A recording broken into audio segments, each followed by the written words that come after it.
Assalamualaikum warahmatullahi wabarakatuh.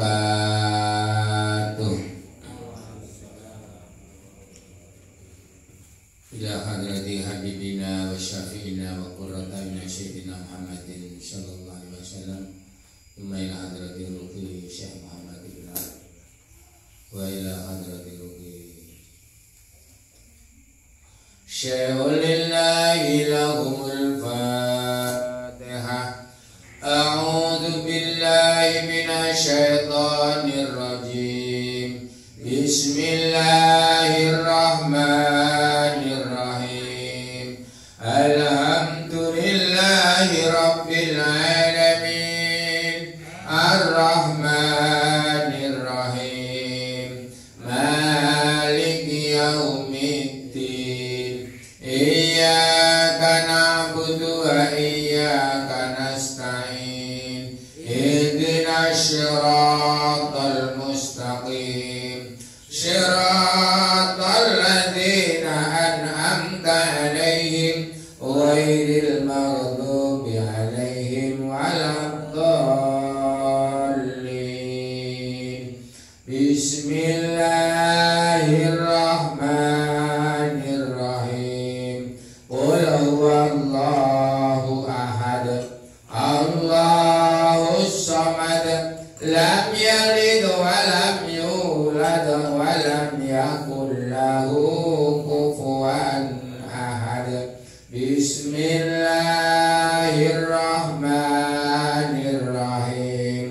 Qul a'udzu birabbil falaq min syarri ma khalaq wa min syarri ghasikin idza waqab wa min syarri nafasati fil 'uqad wa min syarri hasidin idza hasad.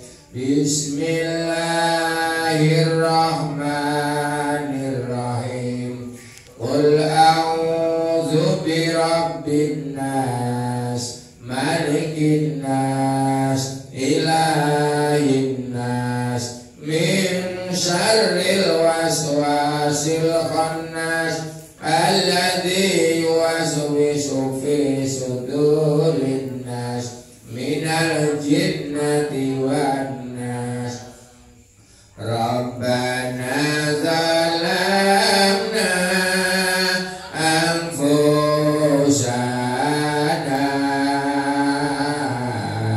wa illam taghfir lana wa tarhamna lanakunanna minal khasirin. Rabbana zalamna anfusana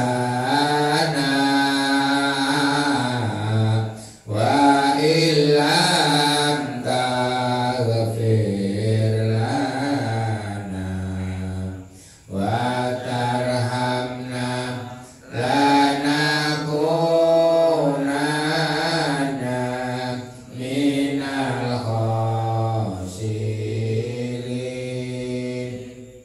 Rabbana zalamna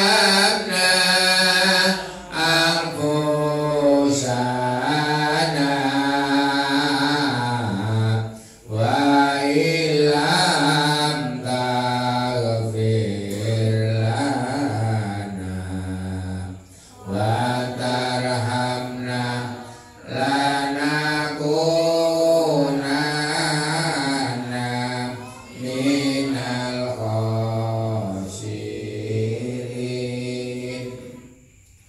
Bismillahirrahmanirrahim. Qala mu'alifu rahimahullahu ta'ala, nafa'na bihi wa bihi ulumihi wa bikum fit daraini amin ya rabbal alamin. Pelajaran pingenane Al-Hikmah ingkang kaping 16 nerangaken idfin wujudaka fil ardil khomul ila akhirih. Kita harus menanam jati diri kita kepada tempat yang kosong supaya tumbuh dengan baik. Wonten ing mriki beliau Ibnu Athaillah dawuh karena amal bila tidak diuzlahkan itu akan dimakan burung riya. Keterangan di kitab syarah demikian. Jadi amal-amal itu kalau tidak diuzlahkan itu akan dimakan burung, ibaratnya riya, yakni pamer. Maka beliau dawuh mana fa'al qalba syai'un mislu uzlatin yadkhulu biha midana fikratin. Tiada sesuatu yang sangat berguna bagi hati atau jiwa manusia sebagaimana menyendiri yang dapat menyebabkan masuk ke medan berpikir atau tafakur. Ini kalau dimaknani secara makna pesantren ini, manafa'a ora manfaati al-qalba ing ati apa saeun suwiji-wiji mislu uzlatin kang ya iku upamane uzlah menyendiri. Mergo yadkhulu bisa manjing biha sebab uzlah manjing medana fikratin ing medan berpikir utawa bertafakur. Lah kenapa harus demikian? Karena semua manusia, ya, semua manusia bila berkumpul, bila bersama-sama pasti berbincang-bincang, bercerita. Setelah bercerita, akhirnya menceritakan dirinya sendiri. Kadang menceritakan amalnya, kadang menceritakan keuntungannya, kadang menceritakan pengalamannya, dan lain sebagainya, dan lain sebagainya. Dengan demikian, satu sama lain akan memamerkan kebolehannya masing-masing. Ini yang dimaksud oleh Ibnu Athaillah. Maka amal tanpa diuzlahkan, tanpa ditutup dengan rapat, dengan bersendiri, maka akan ditotol manuk, dimakan burung, yaitu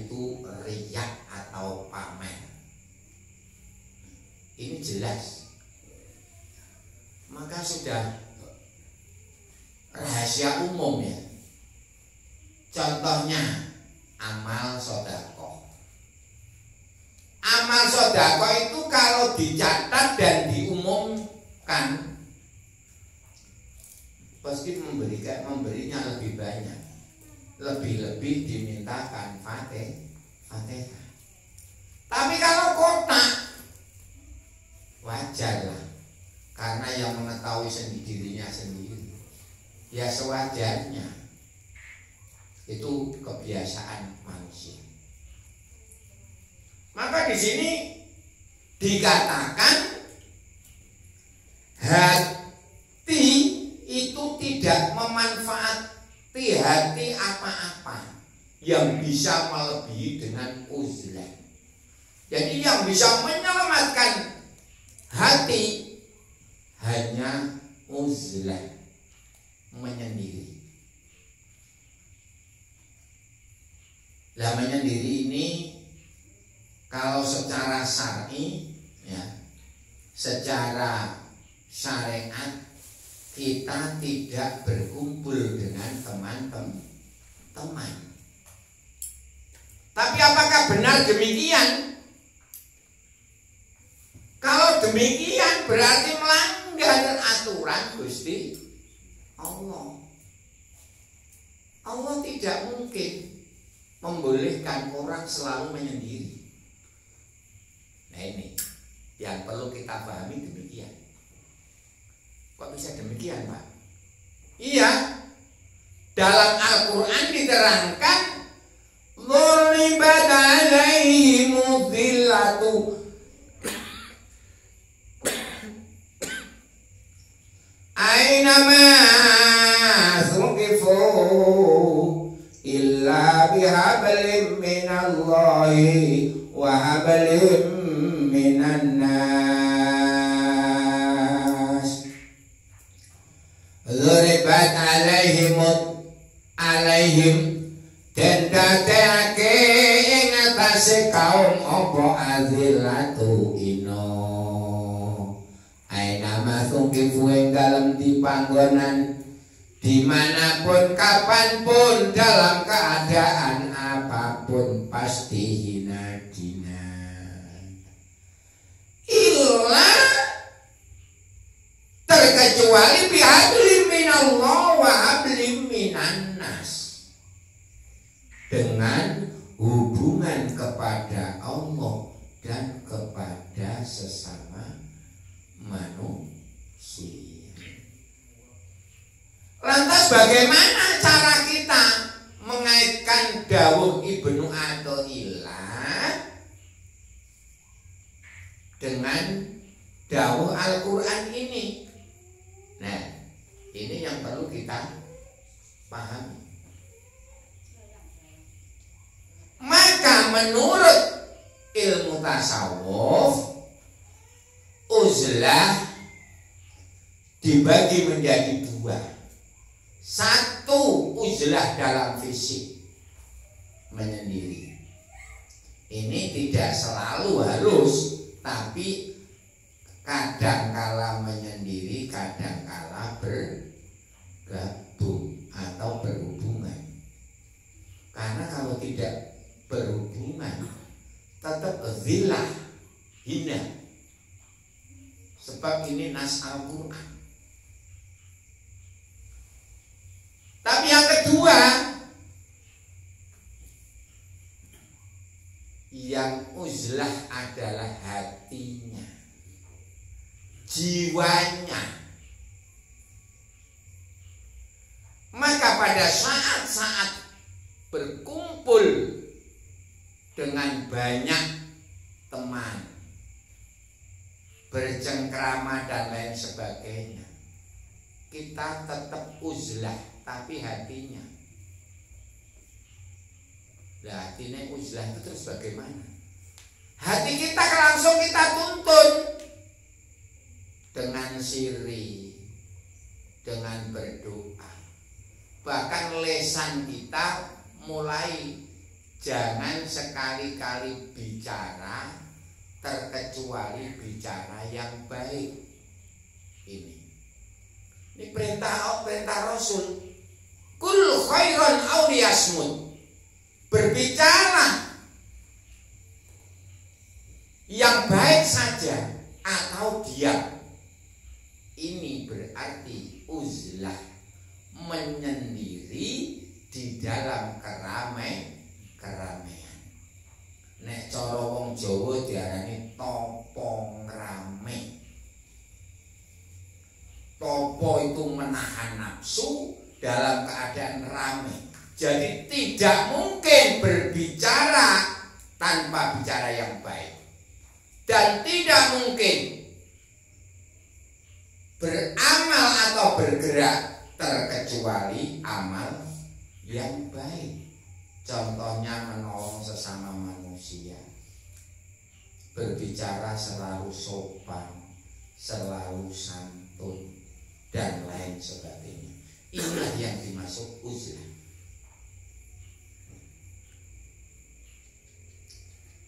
Lah kenapa Ibnu Athaillah menyarankan untuk uzlah? Amal tanpa uzlah akan dimakan burung riak.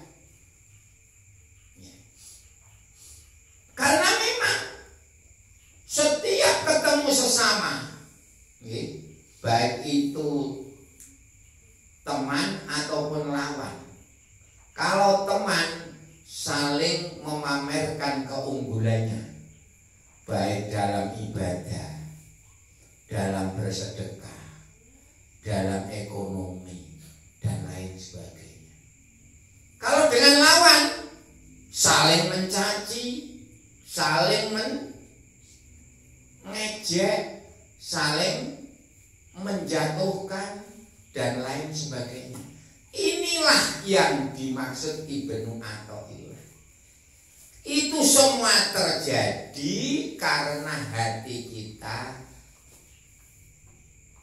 digiring atau diajak oleh hawa nafsu, oleh setan menuju riya, pamer, minta sanjungan, minta pujaan, minta dihargai, minta mencari muka. Ini yang terjadi semuanya.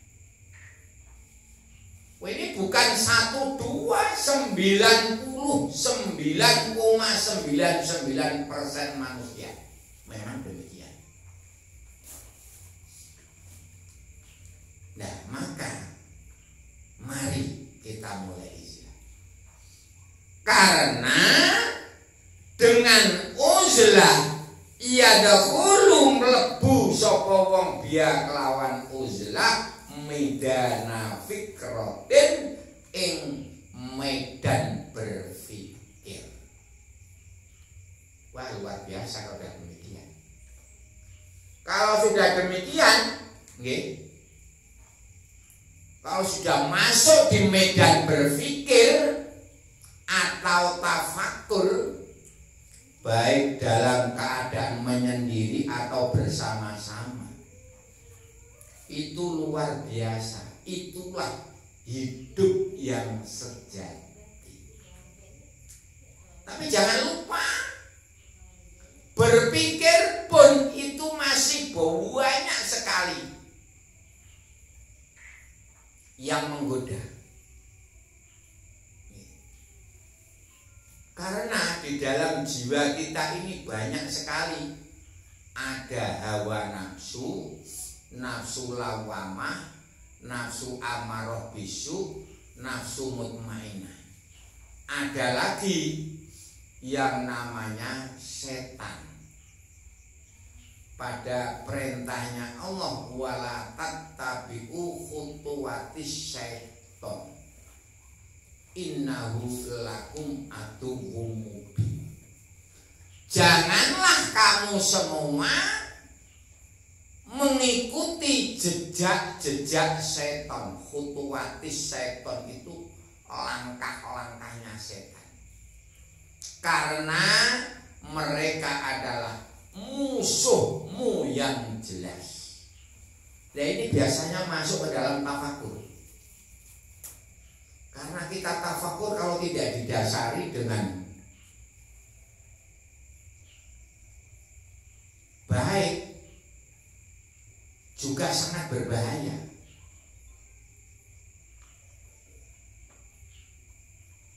Maka kalau tafakurnya itu bisa baik dan benar, subhanallah, panjenengan semua berpikir 1 jam itu lebih utama, lebih mulia, lebih hebat, lebih baik daripada ibadah 70 tahun.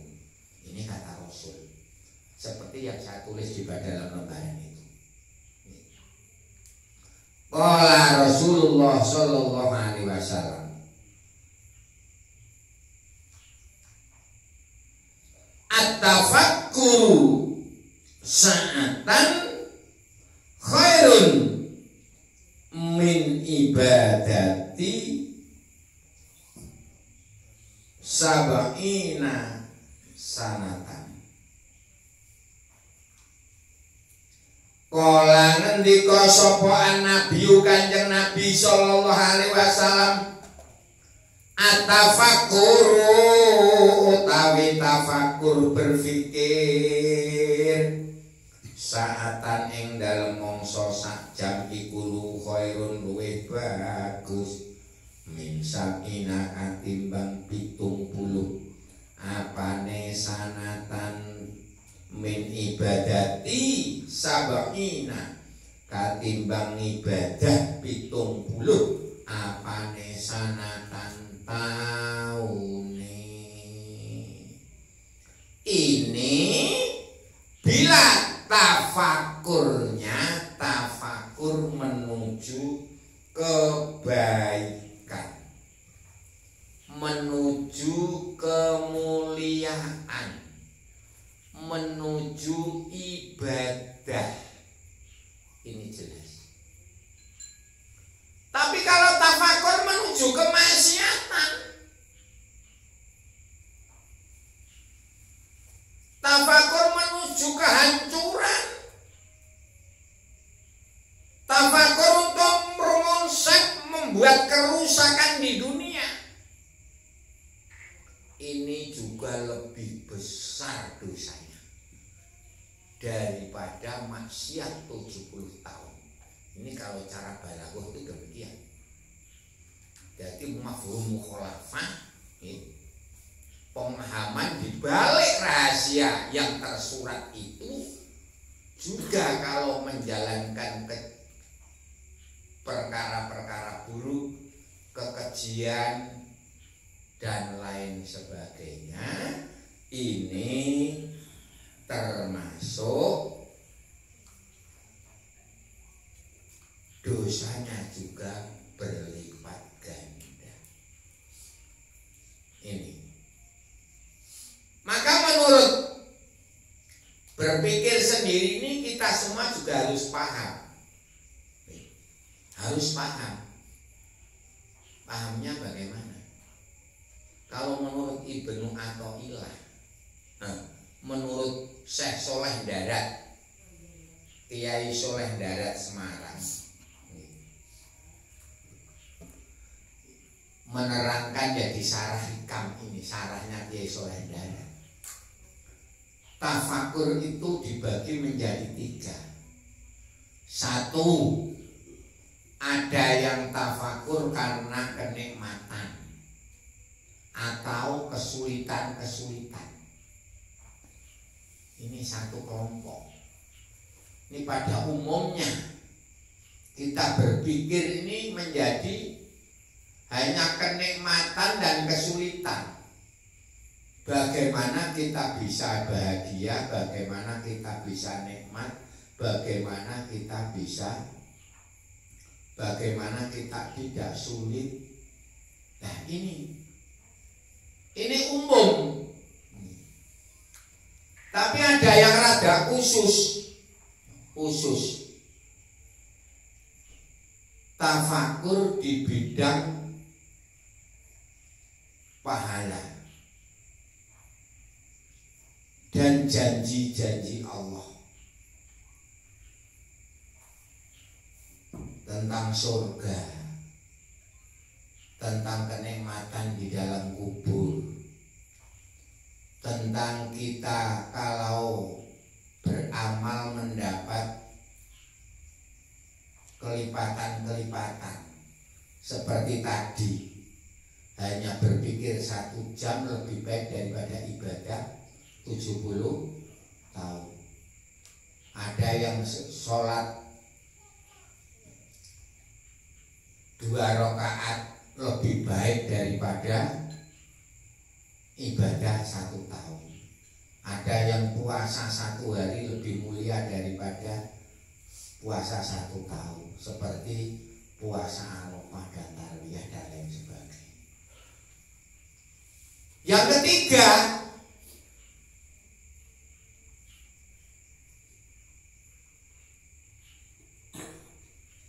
adalah tafakur tentang azab Allah, ancaman-ancaman Allah dan siksaan-siksaan Allah, tentang neraka, tentang siksa kubur,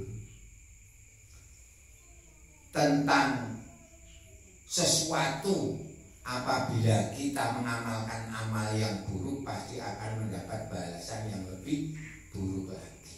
Sebab itu nas Al-Quran.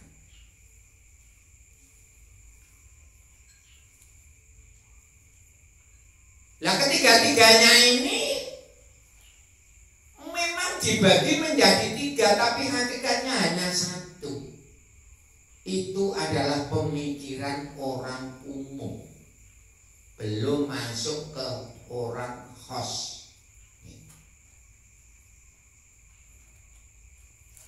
Karena ibadah tentang kenikmatan ini pun kurang pas.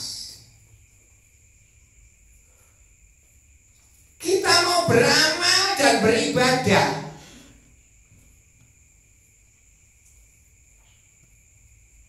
hanya ingin pahala, ingin masuk surga, inti itu pun hanya seperti pedagang, hanya menghitung untung dan rugi. Kalau kita ngamal sekian akan mendapat keuntungan sekian, kalau kita ibadah sedemikian akan mendapat demikian. Itu tidak salah, benar, tapi hanya pemahaman yang sangat dangkal sekali. Berarti kalau tidak dikasih pahala, tidak dibambang dengan surga, tidak mau amal, tidak mau ibadah. Apalagi kita beramal hanya karena takut neraka, takut ancaman, takut siksa kubur dan lain sebagainya. Ini kita juga seperti budak, hanya seperti buruh, kuatir ra dibayar, kuatir nek disabeti nek disebelah, kuatir nek disiksa. Inilah kita cerita, kalau cerita demikian itu kok abot ya. Padahal rata-rata kita demikian. Padahal memang karena kita orang umum. Maka tafakur yang demikian ini baru tataran tingkat dasar.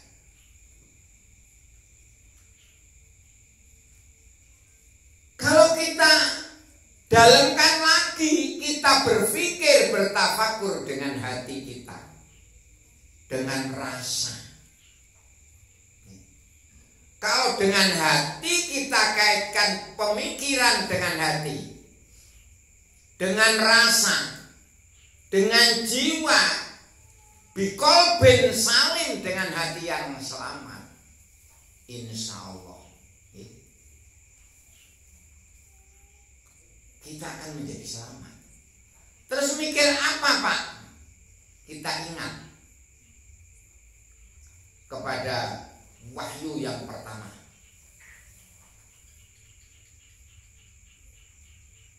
Kanjeng Rasul setelah uzlah selama 40 hari 40 malam di Gua Hira mendapat wahyu pertama. Ya Muhammad, ikra ya Muhammad. Ma'ana biqari'in. Ikra ya Muhammad. Ma'ana biqari'in. Ikra bismi rabbikal ladzi khalaq. Khalaqal insana min 'alaq. Ikra wa rabbukal akramul ladzi 'allama bil qalam. 'Allamal insana ma lam ya'lam.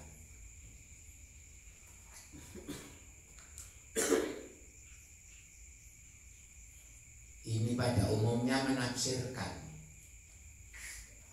yang kita tahu, termasuk saya sendiri. Ikra ya Muhammad, baca Muhammad. Saya tidak bisa baca. Ma'ana biqari'in. Ikra ya